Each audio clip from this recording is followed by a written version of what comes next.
అన్ని కాంపిటేటివ్ ఎగ్జామ్స్కి ఉపయోగపడే ఈ క్వశ్చన్ని మనం ఈజీగా సాల్వ్ చేయొచ్చు. Which among 3/1/3, 4/1/4, 6/1/6 and 12/1/2 is the largest. ఇది చూడండి, ఫస్ట్ మనం ఏం చేయాలంటే ఇవి 1/3, 1/4, 1/6, 1/12. ఇక్కడ ఈ డినామినేటర్లు అన్నిటికీ మనకి ఎల్సిఎం తీసుకుంటే 3, 4, 6, 12. వీటికి ఎల్సిఎం ఏమవుతుందంటే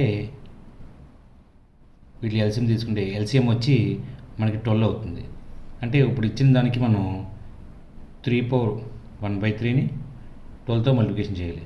అదేవిధంగా 4/1/4ని 12తో మల్టిప్లికేషన్, 6/1/6ని 12తో మల్టిప్లికేషన్, మళ్ళీ ఫైనల్గా 12/1/12ని 12తో మల్టిప్లికేషన్ చేయాలి.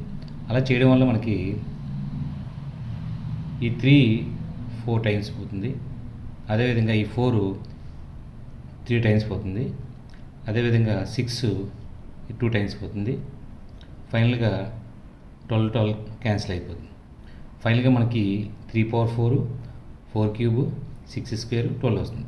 3/4 అంటే 81, 4³ అంటే 64, అదేవిధంగా 6² అంటే 36. ఫైనల్గా ఇది 12. వీటిలో మనకి పెద్దది ఏది? మనకి ఈజీగా 81 పెద్దదంటే 3/1/3 అనేది మనకి పెద్దని ఈజీగా తెలుస్తుంది. విచ్ ఈజ్ ద లార్జెస్ట్ అనేది కాబట్టి 3/1/3 అనేది లార్జెస్ట్ అవుతుంది.